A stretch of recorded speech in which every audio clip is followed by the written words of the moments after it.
Hello friends, welcome back to the channel.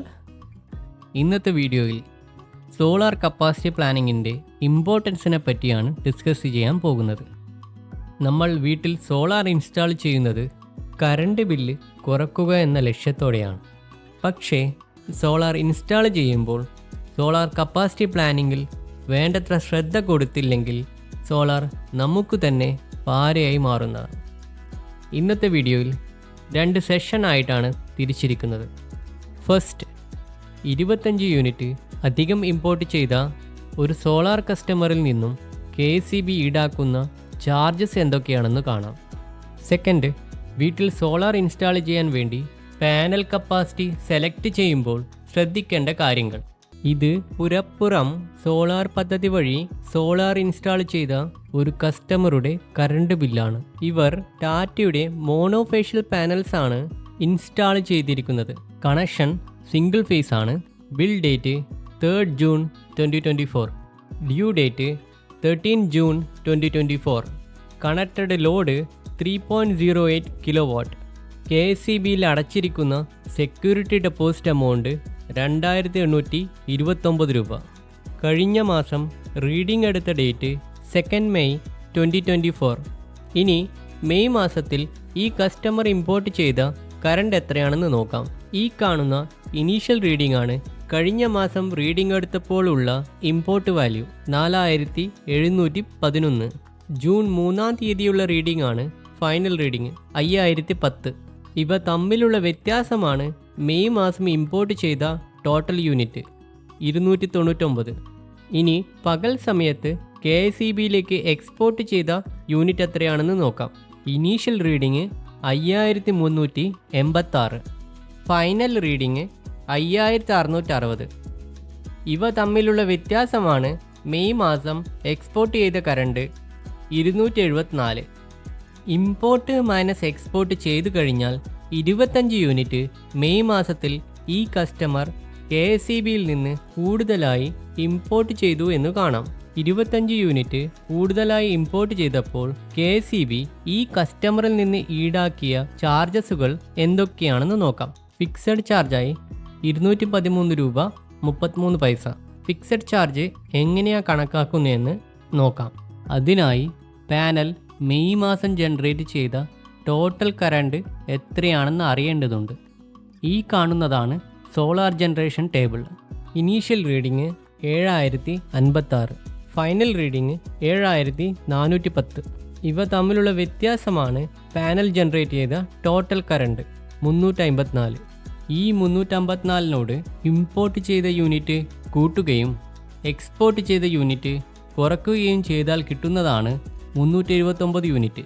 ഇതാണ് കഴിഞ്ഞ മാസം കസ്റ്റമർ യൂസ് ചെയ്ത ടോട്ടൽ കറണ്ട്. 379 എന്ന വാല്യൂ ഈ ടേബിളിൽ 0-നും 400-നും ഇടയ്ക്കാണ് വരുന്നത്. അതിനു കണക്കായി ഫിക്സഡ് ചാർജ് 200 രൂപയാണ് വരേണ്ടത്. പക്ഷേ അതിലും കൂടുതലാണ് ഇവിടെ ഫിക്സഡ് ചാർജ് ഉള്ളത്. അതെന്തുകൊണ്ടെന്നാൽ 30 ദിവസത്തേക്കാണ് ഫിക്സഡ് ചാർജ് 200 രൂപ. ഒരു ദിവസത്തേക്ക് ഏകദേശം 6 രൂപ 67 പൈസ.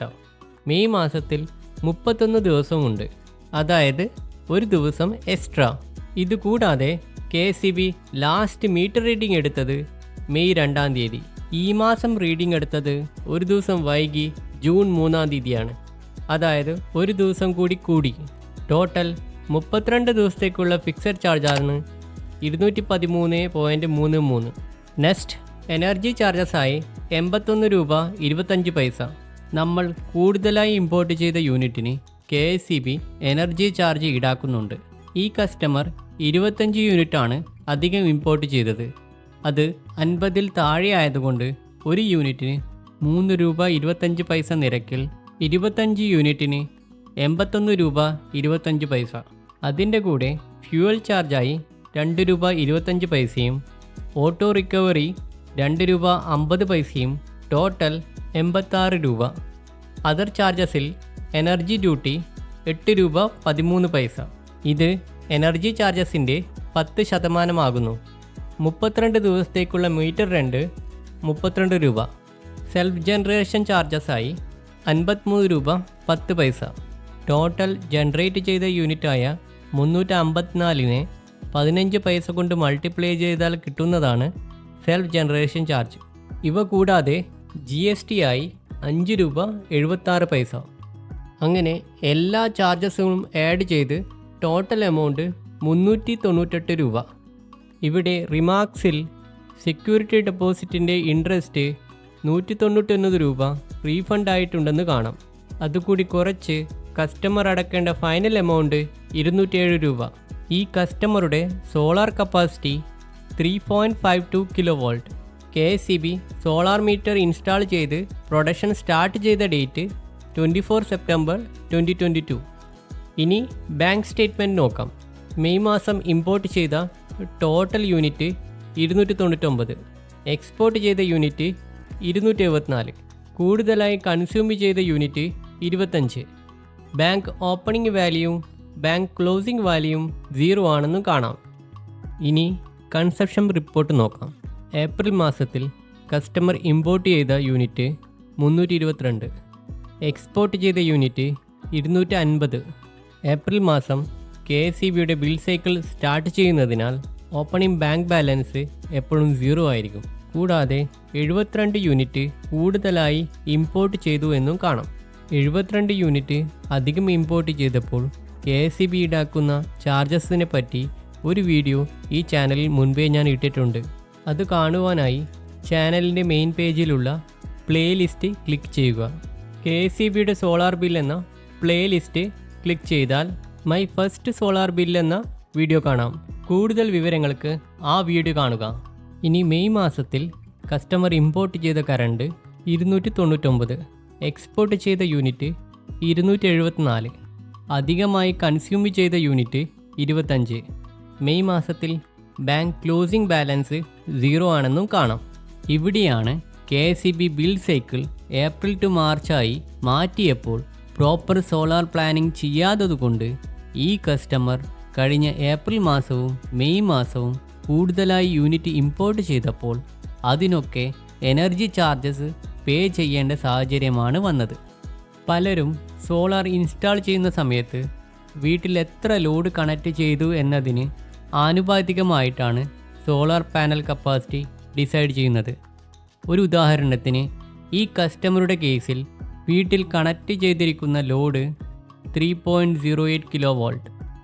ഇതിനേക്കാളും കുറച്ചുകൂടി കൂടിയ 3.52 കിലോ വാട്ടാണ് പാനലിൻ്റെ കപ്പാസിറ്റി.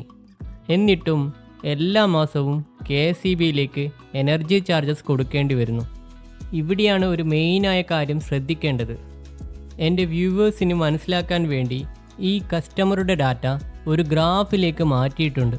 ഈ കാണുന്നത് കസ്റ്റമർ കൺസ്യൂം ചെയ്ത ടോട്ടൽ യൂണിറ്റും താഴെ ബ്ലൂ കളറിൽ കാണുന്നത് സോളാർ പാനൽ പ്രൊഡ്യൂസ് ചെയ്ത യൂണിറ്റുമാണ്. ഏപ്രിൽ മാസം ചൂട് കൂടുതലായതുകൊണ്ട് ടോട്ടൽ 464 യൂണിറ്റ് കറണ്ടാണ് ഈ കസ്റ്റമർ ഉപയോഗിച്ചത്. പക്ഷേ പാനൽ ജനറേറ്റ് ചെയ്തത് 392 യൂണിറ്റ്. മെയ് മാസം പകുതിയോടെ വേനൽ മഴ വന്നതുകൊണ്ട് കറണ്ട് ഉപയോഗം കുറഞ്ഞ് 379 യൂണിറ്റായി മാറി. പാനൽ പ്രൊഡ്യൂസ് ചെയ്ത യൂണിറ്റ് 354. ബാക്കിയുള്ള മാസങ്ങളിലെ ഡാറ്റ ഞാൻ ഏകദേശം ഗസ് ചെയ്തിട്ട് ഇട്ടതാണ്. ഈ ഗ്രാഫിൽ നിന്നും മനസ്സിലാക്കേണ്ട കാര്യം എന്തെന്നാൽ നമ്മുടെ മന്ത്ലി യൂട്ടിലൈസേഷൻ എത്രയാണെന്ന് നോക്കി അതിനേക്കാൾ കൂടുതൽ യൂണിറ്റ് ജനറേറ്റ് ചെയ്യുന്ന സോളാർ പാനൽ കപ്പാസിറ്റി സെലക്ട് ചെയ്യുക. അല്ലെങ്കിൽ എല്ലാ മാസവും ഇതുപോലെ കറണ്ട് ബില്ല് അടയ്ക്കേണ്ടി വരും. എൻ്റെ വീട്ടിൽ ഇൻസ്റ്റാൾ ചെയ്തിട്ടുള്ള പാനലിൻ്റെ മന്ത്ലി പ്രൊഡക്ഷനെ പറ്റി ഒരു വീഡിയോ ഈ ചാനലിൽ മുന്നേ അപ്ലോഡ് ചെയ്തിട്ടുണ്ട്. അത് നിങ്ങൾക്കൊരു റെഫറൻസായി എടുക്കാവുന്നതാണ്. സോളാർ പാനൽ പുതുതായി ഇൻസ്റ്റാൾ ചെയ്യാൻ പോകുന്നവർക്ക് ഈ വീഡിയോ ഉപകാരപ്രദമായി എന്ന് വിചാരിക്കുന്നു. നിങ്ങളുടെ അഭിപ്രായങ്ങളും നിർദ്ദേശങ്ങളും താഴെ കമൻറ്റ് ബോക്സിലിടുക. Please like and subscribe the channel. Thank you for watching. See you in the next video.